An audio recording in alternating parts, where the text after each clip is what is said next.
Engineering में ना मैं आपको बिल्कुल फ्रैंकली बताता हूं, पूरे साल कोई पढ़ाई नहीं करता है, पूरे साल बस मौज मस्ती चलती रहती है, कोई किसी और काम में लगा हुआ है, कोई किसी और काम में लगा हुआ है। आखिरी में जाके जब एग्जाम का टाइम आता है उस समय सबको होश आता है कि भाई एग्जाम आ गया, अब पढ़ाई करनी है। तो इस कम टाइम में सिर्फ इंजीनियर ही जानते हैं वो हैक जिससे कि हम कम टाइम में पूरा सिलेबस कंप्लीट करके एक अच्छा स्कोर कर लेते हैं। तो वही हैक जो हमारे तक सीमित है आज इस वीडियो में आपको बताने वाला हूं, जिससे कि अगर आप क्लास 9th में हो, 10th में हो, 11th में हो, 12th में हो, कम टाइम में आप कैसे मैक्सिमम सिलेबस, मैक्सिमम आउटपुट निकाल सकते हो, वो हैक आज इस वीडियो में आपको बताने वाला हूं। एवरीवन, दिस इज शोभित तिवारी। आज की इस वीडियो में हम बात करने वाले एक बहुत ही महत्वपूर्ण टॉपिक के बारे में, जो कि है fastest way to cover more syllabus in less time. आपके पास सिलेबस बहुत ज्यादा है, आपके पास चैप्टर्स बहुत सारे बचे हुए हैं, टाइम आपके पास कम है, बहुत कम है, और सिलेबस बहुत ज्यादा है। तो कैसे हम इस पूरे सिलेबस को कवर कर सकते हैं? और खाली कवर ही नहीं करना, याद भी तो रखना है। खाली पढ़ लेंगे उससे क्या होगा? सत्संग की तरह लेक्चर देख के चलेगा, उससे क्या होगा? हमें लेक्चर देखना है, चीजें समझनी है, उसको याद नहीं है, और ऐसे याद रखनी है कि हम एग्जाम में अच्छा बेहतरीन स्कोर करके आ पाए। तो वही हैक आज इस वीडियो में आपको बताने वाला हूं। ध्यान से सुनते रहना, सारे पॉइंट्स को मैं अच्छे से डीपली एक्सप्लेन करूंगा। थोड़ी लंबी वीडियो हो सकती है, पर अगर आपने पूरी वीडियो देख ली तो आपको वो हैक पता चल जाएगा, और उसके बाद आप अपना सिलेबस जो है वो अच्छे से कवर कर सकते हो, बहुत बेहतरीन तरीके से, इफेक्टिव तरीके से कवर कर सकते हो। तो सबसे पहला पॉइंट जो है वो है आपका मेक अ रफ शेड्यूल। भैया शेड्यूल तो सभी बताते हैं यार, आप क्या नई चीज बता रहे हो? मैंने कहा वो शेड्यूल नहीं कि सुबह 7 बजे उठे, 7 बजे के बाद 7 से 7:30 ब्रेकफास्ट करा, 7:30 से 8 बजे तक नहाए, फिर 8 बजे स्कूल गए। ये शेड्यूल से कुछ नहीं होता, आज तक किसी का फॉलो नहीं हो पाया। रफ शेड्यूल का मतलब होता है कैलेंडर बनाना। ये मैंने बहुत यूज करा है, कॉलेज के टाइम में बहुत यूज करा है, कोटा के टाइम पे बहुत यूज करा है। मैं क्या करता था बचपन में, हमने जैसे तरीके देखे ना, बचपन में कार्टून्स में देखा होगा कि जैसे ये कैलेंडर होता है, तो इस कैलेंडर में ये जो कैलेंडर होता है, इस कैलेंडर में मान लो हमारा ये डेडलाइन है कि इस डेट तक हमें कवर करना है। तो हम क्या करते हैं, हम इस तरह से बना लेते हैं कि मान लो हमारे पास 15 दिन है, 15 दिन में हमें 15 चैप्टर कवर करने हैं। इस तरह से एक रफ शेड्यूल बनाना होता है। शेड्यूल वो नहीं कि सुबह उठो शाम को, नहीं, एक रफ शेड्यूल होता है कि 15 दिन है, 15 चैप्टर है। तो मतलब एक दिन में कितने हो गए? 15/15, मतलब एक दिन में हमें एक चैप्टर कवर करना है। तो हमारे पास हर एक दिन पे एक एक चैप्टर है, हर एक दिन पे हमारे पास एक एक चैप्टर है। तो इस तरह से मैंने क्या कहा, कैलेंडर के ऊपर ऐसे लिख लिया। ये कैलेंडर जो आता है ना बाजार में, उसको ले लो, उस पे ऐसे लिख लो कि भाई हर एक दिन पे एक एक चैप्टर है। और जैसे जैसे दिन बीतता जाए उसको लाल पेन से लेके क्रॉस करते रहो। मैं बहुत करता था ये कि क्रॉस कर दिया, एक दिन बीता, 2 दिन बीता, 3 दिन बीता, 4 दिन बीता, और अगर ये दिन बीत गए और तुमने ये चैप्टर नहीं कवर करा तो आगे तुम देख रहे हो कोई और दिन नहीं है जिसमें चैप्टर कवर हो सकता है। तो ये डेडलाइन है। अगर इस तरह से सामने चिपका रखा होगा ना, तो अपने आप डर बना रहेगा कि भाई 5 दिन बीत गए, अरे भाई 6 दिन बीत गए, 7 दिन बीत गए, 8 दिन बीत गए, 9 दिन बीत गए। जैसे जैसे ये कांटा मारोगे ना, अपने आप डर बढ़ता रहेगा। अपने आप तुम और चीजों को ना करते रहोगे कि भाई कोई दोस्त बोल रहा है घूमने चले, ना कर दोगे। दोस्त ने बोल रही है मूवी देखने चले, ना कर दोगे। क्यों? क्योंकि तुम्हें दिख रहा है कि भाई टाइम ही नहीं है। अगर एक दिन मैंने वेस्ट कर दिया तो ये चैप्टर जो है ये ऐसा ही रह जाएगा, कभी कवर नहीं हो पाएगा। तो इस तरह से रफ शेड्यूल बनाना जरूरी है। कॉलेज के टाइम पे भी या कोटा के टाइम पे मैं ऐसे रफ शेड्यूल बनाता था कि भाई 10 दिन बचे हैं, 10 चैप्टर बचे हैं, एक दिन में एक चैप्टर करना है, या 10 दिन बचे हैं, 20 चैप्टर बचे हैं, तो एक दिन में 2 चैप्टर कवर करने हैं। अगर ये एक दिन मैंने वेस्ट कर दिया ना, तो 2 चैप्टर कभी आगे जीवन में हो नहीं पाएंगे, क्योंकि डेडलाइन तो ये आ गई। तो ये बहुत इंपॉर्टेंट होता है। एक कैलेंडर लो, एक कैलेंडर लेके उसको सामने चिपकाओ और एक लाल पेन से रोज काटा करो। इससे क्या है, तुम्हें टाइम की अहमियत पता चलेगी और तुम्हारा जो सिलेबस है वो कवर होना शुरू हो जाएगा। ये होगी पहली चीज। दूसरी चीज, भैया हम चीजों को याद तो कर लेते हैं पर वो बहुत टाइम तक हमें दिमाग में नहीं रहती। जैसे हमारा मान लो 5 दिन बाद पेपर है, या 6 दिन बाद पेपर है, या 6 दिन बाद टेस्ट है, तो हमने आज याद कर लिया, 6 दिन बाद हम उसको भूल जाते हैं। तो इसको कवर करने का सबसे बढ़िया मेथड है स्लीप गैप मेथड।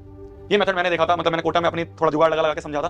बहुत ही तगड़ा मेथड है। इससे आप चीजों को बहुत टाइम तक अपने दिमाग में रिटेन कर सकते हो। क्या होता है स्लीप गैप मेथड? आपको पता होगा, वरना मैं आपको बता देता हूं। देखो, मान लो आपने नाइट में या फिर पिछले दिन पे आपने क्या करा, कोई चैप्टर पढ़ा, उसके नोट्स बना लिए। ठीक है, कोई चैप्टर पढ़ा, उसके नोट्स बना लिए। तो आपने रात को 8-9 बजे कोई चैप्टर पढ़ा, साथ में उसके नोट्स बना लिए। अब क्या हुआ? आपने स्लीप ले ली, भाई आप रात को सो गए। ठीक है, अब आप सुबह उठते ही अर्ली मॉर्निंग आपका सबसे पहला काम क्या होगा? सुबह उठते ही अर्ली मॉर्निंग आपका सबसे पहला काम ये होगा कि आपको एक ब्लैंक पेज लेना है, और उस ब्लैंक पेज पे जो रात को पढ़ा था वो अपने दिमाग में से रिट्रीव करके खुद लिखना है। देख के नहीं लिखना, खुद सोचना है कि यार पहले ये पढ़ा था, फिर दूसरा ये टॉपिक पढ़ा था, फिर तीसरा ये टॉपिक पढ़ा था, फिर ये डेफिनेशन करी थी, फिर उसके बाद ये क्वेश्चन करा था, फिर ये क्वेश्चन करा था, फिर ये क्वेश्चन करा था। तो आपने क्या करा? स्लीप का गैप लिया और उसके बाद आपने चीजों को अपने दिमाग में से रिट्रीव करा। ये होता है सबसे बेस्ट तरीका। इसे कहते हैं रिट्रीविंग मेथड। कितने बच्चे जानते होंगे जो मेरे को पहले से फॉलो कर रहे होंगे, उनको पता होगा ये तो रिट्रीविंग मेथड। तो इसलिए जो भी चीज पढ़ो उसको थोड़ी देर बाद अपने आप एक रफ कॉपी में, एक रफ पेज पे, एक ब्लैंक पेज पे खुद लिखो, सोच के कि ये पढ़ा था, ये पढ़ा था, ये पढ़ा था। जैसे जैसे आप दिमाग में से रिट्रीव करोगे ना, वो आपकी मेमोरी में और ज्यादा टाइम तक स्टोर रहेगी। ये मैंने पूरे कोटा के टाइम पे अपने अपनाया। तुम कहोगे भैया बहुत टाइम लगता है, मैंने कहा बिल्कुल लगेगा, बट आपके मेमोरी में बहुत टाइम तक रहेगी भी चीजें। भाई आपने आज पढ़ लिया, आज पढ़ने के बाद आपको एक हफ्ते बाद फिर से उठाना पड़ रहा है, तो क्या फायदा?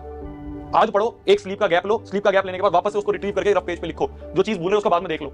इससे क्या होगा? आपकी चीजें दिमाग में ज्यादा टाइम तक रहेगी, बार बार उसको उठा के पढ़ने की जरूरत नहीं पड़ेगी। ये होता है स्लीप गैप मेथड, जो कि आपको बहुत काम आएगा। इसको यूज करके देखना। ये हो गया दूसरा मेथड। तीसरी चीज आपको ध्यान रखनी है, वो है less is more. Less is more का मतलब ये मत सोचो कि मैं ये बुक भी कर लूंगा, ये बुक भी कर लूंगी, ये क्वेश्चन बैंक भी ले लूंगी, ये सैंपल पेपर भी ले लूंगी, ये वाली बुक भी ले लूंगी, मेरा दोस्त आर शर्मा भी कर रहा है, मेरे दोस्त आर एस अग्रवाल भी कर रही है, मैं भी सब चीज कर लूंगी। नहीं, जितना कम चीजें रखोगे उतना ज्यादा फायदा मिलेगा। लेस इज मोर ये होता है। स्टिक करो उन्हीं चीजों पे जो सबसे ज्यादा जरूरी है, जो सबसे ज्यादा इंपॉर्टेंट है, उसी कॉन्सेप्ट पे जो सबसे ज्यादा इंपॉर्टेंट है। Use one shot video. सबसे पहली चीज होती है वन शॉट वीडियोस। अगर आपको स्कूल में कहीं पे या कहीं पे टॉपिक नहीं समझ में आ रहा है तो यूज करो वन शॉट वीडियोस। मैथ्स के लेक्चर्स में दे रखे हैं, बाकी साइंस के, आपके एसएसटी के भी टीचर्स ने बहुत बढ़िया लेक्चर्स डाल रखे हैं यूट्यूब पे। ठीक है, तो वो वन शॉट वीडियोस जो होती है ना, उनको यूज करो। उनका यूज करने से आपको क्या होगा? वो 2-3 घंटे में आपका पूरा चैप्टर एक बार ऊपर से ओवरव्यू हो गया। अब ओवरव्यू होते ही NCERT is more than sufficient. NCERT के जितने भी क्वेश्चंस हैं उनको प्रैक्टिस करो। तो आपको लेस चीजें करनी है। हम क्या करते हैं? बाकी और चीजों पे चले जाएंगे, एनसीईआरटी को भूल जाएंगे, एनसीईआरटी को इग्नोर कर देंगे। लेस इज मोर, इस बात को बिल्कुल दिमाग में रख लो। जितनी कम चीजें रखोगे उतना ज्यादा फायदा होगा। आपने वन शॉट वीडियो देखी, ओवरव्यू हुआ, एनसीईआरटी से क्वेश्चन प्रैक्टिस हो गए। और ज्यादा क्वेश्चन प्रैक्टिस करने हैं तो या तो आप प्रीवियस ईयर क्वेश्चन यूज कर सकते हो या फिर क्वेश्चन बैंक यूज कर सकते हो। अलग अलग पब्लिशर के आते हैं, मेरे को सबसे बढ़िया ओसवाल के लगते हैं। मैं सामने दिखा सकता हूं आपको, मैं खुद ये वाले यूज कर रहा हूं कि जैसे बैच में पढ़ाना होता है बच्चों को, तो मैं खुद ये वाले यूज कर रहा हूं। देखो मतलब सॉल्व भी कर रहा था, तो ये जो क्वेश्चन बैंक है ओसवाल के, मेरे को इससे बढ़िया कोई नहीं लगे इस समय मार्केट में। सारी रिसर्च कर रखी है, जितने क्वेश्चन बैंक आते हैं सारे लेके रख लेता हूं मैं हर साल कि भाई जैसे मैं गया साइड में स्टेशनरी पे जाकर मैंने जितने भी दिखे वो सारे देख लिए, वो सारे ले लिए। लेने के बाद घर पे आके देखा कौन से बढ़िया है और वो मैं आपको बताता हूं ऑनेस्टली। तो इस साल मैंने देखा है ओसवाल बुक्स के जो क्वेश्चन बैंक है बेस्ट है। इसमें हर एक चीज दे रखी है इन्होंने। प्रीवियस ईयर क्वेश्चन तो मैं अलग से करने की जरूरत नहीं है, इसी में इन्होंने इंक्लूड कर दिया है। सॉल्यूशंस इसमें इन्होंने इंक्लूड कर दिए, टॉपर्स के आंसर्स इसमें इन्होंने इंक्लूड कर दिए। तो हर एक चीज इन्होंने इस क्वेश्चन बैंक में इंक्लूड कर दिया। तो ज्यादा रिसोर्स मत लो, आपने एनसीईआरटी कर ली, एनसीईआरटी के अलावा आपको क्वेश्चन बैंक की जरूरत है वो आपने ये ले लिया, ठीक है। ये लेके इनसे आपने हर एक चीज को प्रैक्टिस कर लिया। और अगर ले रहे हो तो पूरा अच्छे से करना, ये मत सोचना कि लेके भर लिया, लेके बहुत बच्चे भर लेते हैं यार, कोई फायदा नहीं होता।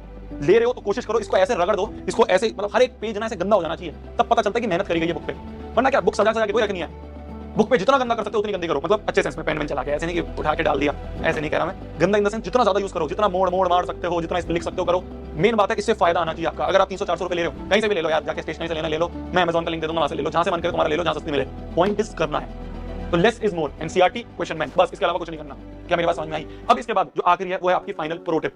फाइनल प्रो टिप ये कहती है, पहली ये जो डिस्ट्रैक्शन है ना, इसको खत्म करने का सबसे बढ़िया तरीका है एक नई जीमेल आईडी बना लो।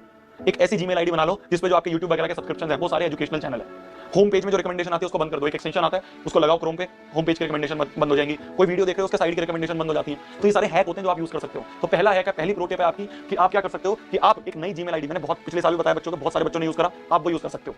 दूसरी जो प्रो टिप है आपकी वो होती है कि आप सबसे ज्यादा प्रीवियस ईयर क्वेश्चन, जैसे इसमें बीच में प्रीवियस ईयर क्वेश्चन दे रखे हैं, उनको एनालाइज करो। वो सारे टॉपिक्स देखो कि यार जिसपे ज्यादा क्वेश्चन देखे जाते हैं, अगर आप बिल्कुल एंड टाइम पे आ चुके हो तो जो सबसे ज्यादा टॉपिक पूछे जाते हैं सीबीएसई में, सिर्फ वो टॉपिक्स को पक्के कर लो, उसमें आपके मैक्सिमम नंबर आ जाएंगे अगर आप बिल्कुल एंड टाइम पे वीडियो देख रहे हो तो। वरना पूरा टाइम है तो less is more. One shot देखा, एनसीईआरटी करी, क्वेश्चन बैंक कर लिए, बस इसके अलावा कुछ नहीं करना।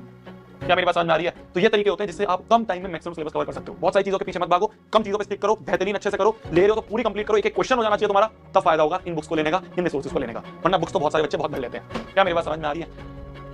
तो इसी के साथ आज की वीडियो को समाप्त करते हैं। तब तक के लिए वही पढ़ना है, कहर मचा देना, आग लगा देंगे। मिलते हैं इसी तरह की कोई और वीडियो में। आपको कोई और चीज चाहिए हो, शोभित भैया आपके साथ 24/7 है। नोट्स वगैरह, नोट्स का भरपूर इस्तेमाल करो। नोट्स मैंने दे रखे हैं चैनल पे, वो एक बहुत बढ़िया चीज है जिससे आप कम टाइम में, अगर आपके पास एनसीईआरटी पढ़ने का टाइम नहीं है, आप नोट्स उठाओ, क्लास 10 के सारे नोट्स दे रखे हैं, डिस्क्रिप्शन में डाल दूंगा। नोट्स उठाओ, उसमें सारी एनसीईआरटी उठा के डाल रखी है, आपको एनसीईआरटी पढ़ने की जरूरत नहीं है। तो नोट्स को उठाया, उसमें से कर लिया और आपका सिलेबस साथ साथ में होता रहेगा। Bye bye, take care. मिलते हैं अगली वीडियो में। कोई और तुम्हें वीडियो चाहिए तो नीचे कमेंट सेक्शन में लिख देना, आ जाएगी। बाय बाय, चलो मिलते हैं कल। Bye bye bye.